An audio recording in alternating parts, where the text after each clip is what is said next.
Hey, it's Drybear. Back again with another Diablo 4 build guide, and today we're going to be talking about my weapons expert Barbarian. That focus primarily on the walking arsenal idea, the concept. I love this concept. It's brand new for Barbarians. Most of the other abilities to me are kind of just rehashes of what we've seen before, but this one is new. So I wanted to make a full build revolving around that aspect. But keep in mind, this is a theory crafted build. This has not been battle tested in high nightmare dungeons. And the goal of this video is really just to inspire you and get the creative juices flowing so that when you're playing your Barbarian, you can see this build and maybe you can modify it and get inspired from it and start making your own builds, or use it and see how far you can take it and let me know how far it goes into endgame. So let's get started. But first, you should come hang out with me on my live stream. I'm live every single day on twitch.tv/Drybear. If you don't come hang out with me and the community, the next time you go to take a sip of your water, you're gonna misjudge the distance and a small amount of water is gonna spill out and land on your shirt. All right, let's get started. We'll start with the skill tree where we'll start at the top here with the builder and work our way down towards the bottom. There's gonna be definitely some lessons to learn here, and we'll talk through all the synergies and bonuses, and then we'll jump into the gear as well, which we'll talk about all the ways you can modify what we have going on right now. Now, the goal with Arsenal builds is to maximize the benefit of swapping weapons.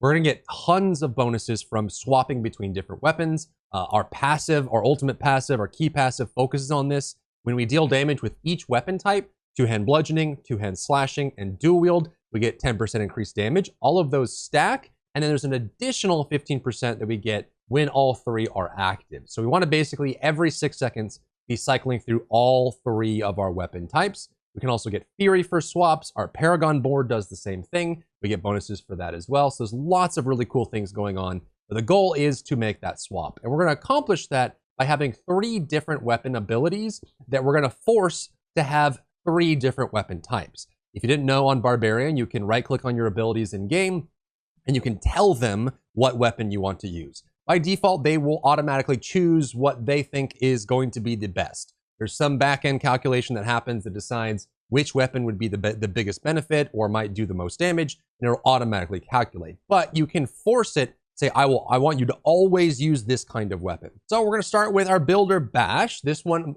we're not really care too much about the stun option here. It is nice and it will generate stagger for bosses, but primarily what we're after here is after critically striking 4 times with Bash, using a two-handed weapon, your next core or weapon mastery skill will overpower. I think because of that requirement, you want to use either two-hand bludgeoning or two-hand slashing on Bash. You can choose which one runs better for you. And then we're going to run the other two-hand here on Upheaval. I actually like running two-hand slashing on Upheaval here, just because you get plenty of damage from that. And there's a lot of two-hand weapons like the Grandfather Sword. Eventually you can get that. That gives you nice crit damage scaling. And then you can run two-hand bludgeoning here for Combat Bash. Or you can use there's a special unique for Upheaval for two-hand bludgeoning and then two-hand slashing here. And then you're gonna run dual wield for Death Blow. And this one just does damage. I actually haven't tested a lot of Death Blow with dual wield, but I think it'll actually work fine here because most of the benefits we get are gonna be coming from our swapping and the bonus scaling from that. We're gonna pick up Upheaval here. There's a lot of really cool modifiers we can get for Upheaval. You could actually run Hammer of the Ancients as well. And there's also some benefits you get from using Overpower with Hammer of the Ancients, but there's already a lot of Hammer of the Ancients builds. I've already put one out. There's one for leveling that I've made as well. So I wanted to make something a little bit different. Upheaval is also brand new for Barbarian, hasn't really existed before, and it's super fun, super unique, and super cool. It does a lot of damage when you scale it up as well. We're gonna make it so that it has a chance to stun, which will give us some bonuses on targets and help us mob at high level dungeons where they do a lot of damage and they CC. And we know now that types of CC, duration of CC, and intensity of CC helps us stagger bosses, which helps us kill them as well. So CC is not wasted on bosses like we once thought. Dealing direct damage to an enemy with a skill that is not Upheaval causes your next Upheaval to deal increased damage up to 10 times. So we can swing a couple times with Bash, we can use our ultimate, we can use Death Blow, do a little bit more damage there, we can use Leap to deal damage, and then when we Upheaval, we get a bunch of benefit from it. There's also very popular legendaries like Expectant, or Primal Fury that you can use to scale up the damage of your core skills, which is going to be super valuable. We like getting, I think this part of the tree is going to exist in almost every Barbarian build. There's not really much you can do to get around it. Rallying Cry is just insanely good. It gives you movement speed, which we love, resource generation, which we love, It gives you unstoppable, it gives you free fury when you activate it, and it works great. It's such a good skill to have. And then max life is also really good. And having 15% max life for 3 points in your skill tree, there are plenty of other classes that would dream of something so precious. So we're going to pick that up as well. Coming down here, there's going to be some benefits we get for using leap. There's actually a good amount of synergy for leap and kick for things like upheaval and even bash and arsenal weapons as well. So we're going to use that as well. You can pick up the leap here. If leap doesn't do damage to enemies, cooldown is lowered. So you can use it for mobility when you're moving without mobs in front of you. And you can either go with bonus fury. I feel like once you're level 70 plus, you probably won't have a trouble developing fury.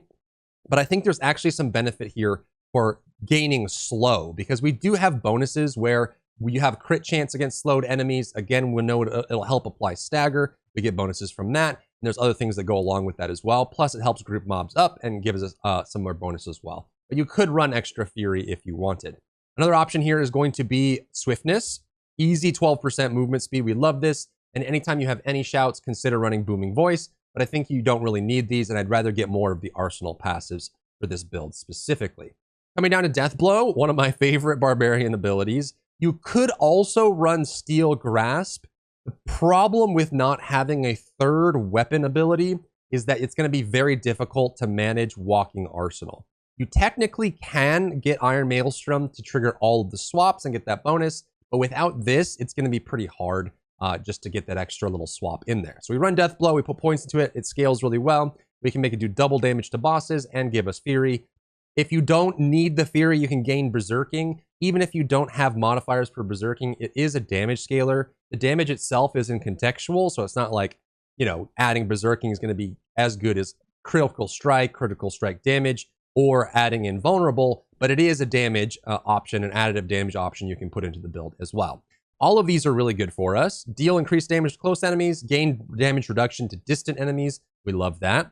You deal damage against injured enemies, which helps a lot with elites and bosses. The mobs that live longer will spend more time in the injured and healthy categories, which means that you get more value out of these bonuses versus like trash mobs, which you may end up one-shotting, where you get almost no bonus of this at all. If you don't know, healthy is 80% HP and higher. Injured is 35% HP and lower. So again, bosses will spend a lot of time in this execute phase of sorts to get benefit from that. Expose vulnerability is nice. Dealing direct damage with weapon mastery skill, your Death Blow, will cause your next core skill, your Upheaval, to make enemies vulnerable. We know how good vulnerable is. We love that. And we just already talked about No Mercy. If a target is immobilized, stunned, or slowed, you have crit chance. We actually have a lot of value with crit chance in general that works really well with this build. We apply slow with our leap. We have chances to stun with Upheaval and with bash as well. So we have ways to apply that. And again, that is stagger options for bosses as well. Coming down to the last part of the tree, the ultimate, the one we get here is obviously Iron Maelstrom. This is a 3-chain attack. It pulls out your bludgeoning weapon first, then your 2-hand slashing weapon, and then your dual wield weapon. It will deal damage and stun targets. It will apply a bleed in an area, and then it'll swing around you. The cool part about this, though, is that dealing direct damage to an enemy after swapping weapons, any direct damage, reduces Iron Maelstrom's cooldown by 1 second. So if you swap and then hit, and then swap and then hit, you'll be reducing the cooldown of Iron Maelstrom each time, which is really cool. And we can make it so it has increased crit strike chance and crit strike damage, which works awesome. But because we use the swapping so much, we can benefit from Tempered Fury, which is required to unlock the next node, which is you gain 6 Fury each time we swap weapons. And we actually do have a Paragon legendary node that does the same thing. So every time we swap weapons, we're going to get anywhere from 9 to 10 Fury on top of everything else. And this is another reason why I think you don't need the extra Fury bonuses here, especially once you have a full build. And because we're using all weapon types, we get to use a lot of these passives here. Attack speed with one-handed weapons is massive. Attack speed in general is very useful for this build because it improves our attack animation and our ability to swap weapons quicker, which means we can get Iron Maelstrom back quicker, and it gives us more bonuses that way.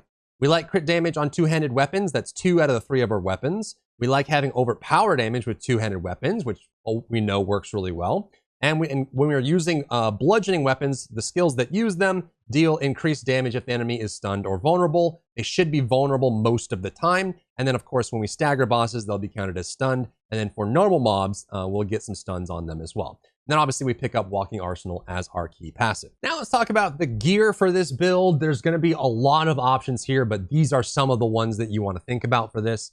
For gems, I recommend crit damage versus vulnerable. Emerald weapon gems are going to be useful for basically all builds in the game. I think Topaz is going to start taking over for armor for most classes as well, because if you ever get CC'd in a nightmare dungeon, it usually means death.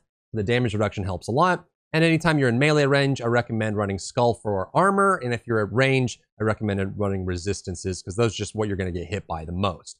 For technique, I actually really like two-hand axe for this. So for your two-hand slashing weapon, you get an axe, and then also you just get damage to vulnerable, which is really, really nice. All of that works really well together. Now let's look at the only unique I have in this build. I know some people don't like uniques in build. I like having them because it's something to look forward to, something to grind for, something to be excited about. And I actually like Overkill as the two-hand blunt here. Death Blow creates a shockwave, dealing its base damage to enemies. Enemies who die to the shockwave or the initial hit will also reset the cooldown of Death Blow, which is really cool. So we get value out of that. We can reset the cooldown on Death Blow and get bonus on top of that.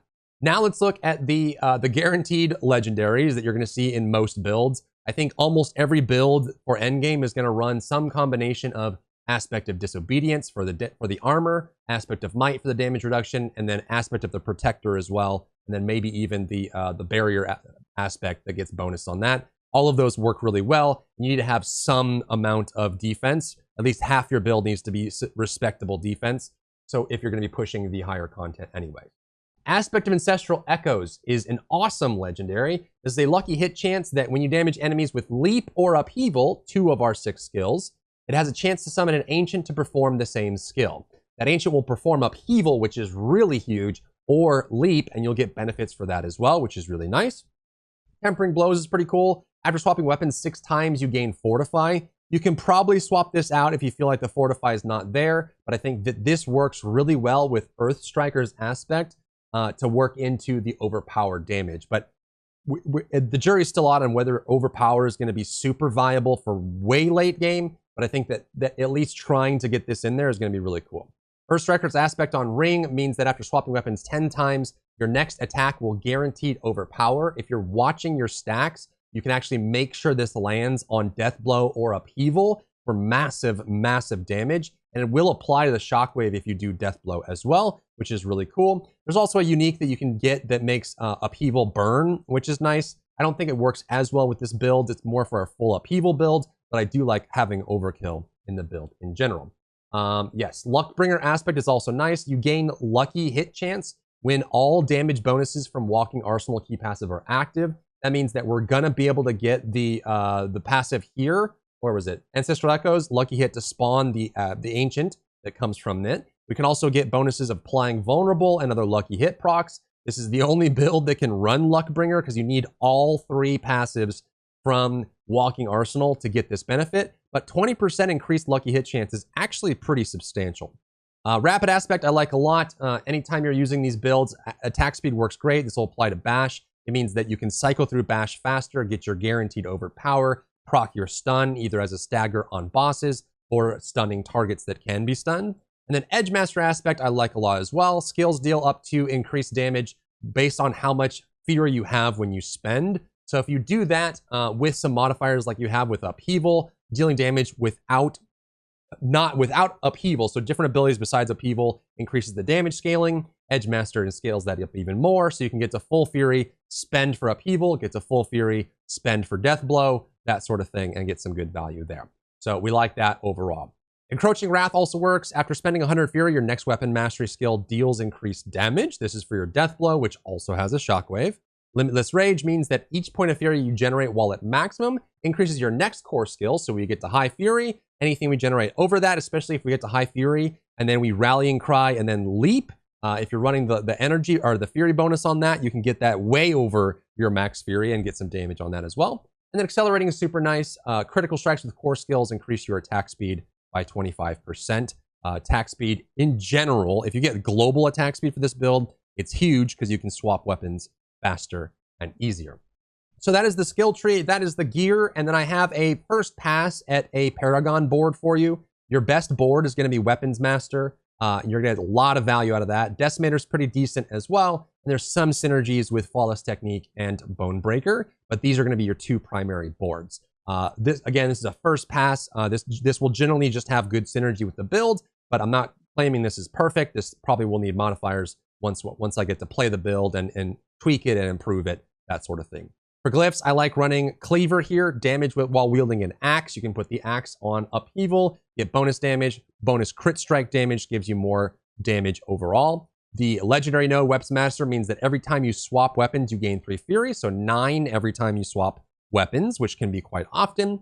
The Dominate rune is nice because you deal increased overpower damage, and after not overpowering for 30 seconds, your next attack will overpower, which is kind of nice. You can actually build this up in between pulls when you're running to packs, or if you haven't overpowered, you get a bonus overpower, then you can trigger your bash overpower and keep cycling through that. And then remember, as you're swapping weapons, you're guaranteeing overpower as well, which is kind of a nice bonus. The Decimator legendary is a lucky hit, and remember, we get bonus lucky hit for having Arsenal. Two-hand slashing weapons have a chance to make enemies vulnerable, so we get more vulnerable out of that, and we know how valuable that is. The Seething Glyph increases damage while wielding a sword, and while wielding a sword, you gain 3 Fury when you kill an enemy. We should be able to do dual wield swords and then a two-hand slashing, or a two-hand slashing with an axe and then a bludgeoning, which means that while we have the death blow out for dual wield, we get bonuses there. Not the best rune, but I definitely think there's synergy there. Mortal Draw is also super huge. I think the reason that this is here because the other slots were more important for getting the stats that we needed within range. Swap skills gives you increased damage. The skill that you use after swapping has increased damage every single time, and swapping weapons has a chance to cause the skill's damage to critically strike. So this is an 18% chance after swapping that the next skill will guaranteed crit. And think about all the synergies we've had so far, where if the ability crits, all the bonuses we get, so we get guaranteed crits out of that. And you can come over here and you can get crit strike damage. There's really nice scaling for that in general, especially with the crit that we have and the guaranteed crit that we have in that build. But again, that is just an early pass on Paragon if you just wanted something to go off of and something to work with. We also really like attack speed in this build, so there's plenty of ways you can get attack speed globally that help you swap faster and move faster. And there's bonus crit damage in here as well, plus extra strength and all that stuff. So that is the Weapon Master Barbarian. I'm super excited to get to level 100 with a Barbarian and try this. I think there's actually 3 or 4 different ways you could go with maximizing weapon swapping. I'm not sure yet which is going to be the best, but this is definitely one of the options. If you found value in the video, leave a like down below, leave a comment. It helps me with the algorithm, helps this video get seen by more people. And come by my live stream if you have questions or comments, you want to theorycraft, I'd be happy to chat with you. If you enjoyed yourself today, leave a like down below. You can support me and my work on Patreon and view Patreon exclusive content, link in the description. Thank you so much for tuning in, and I'll see you in the next one.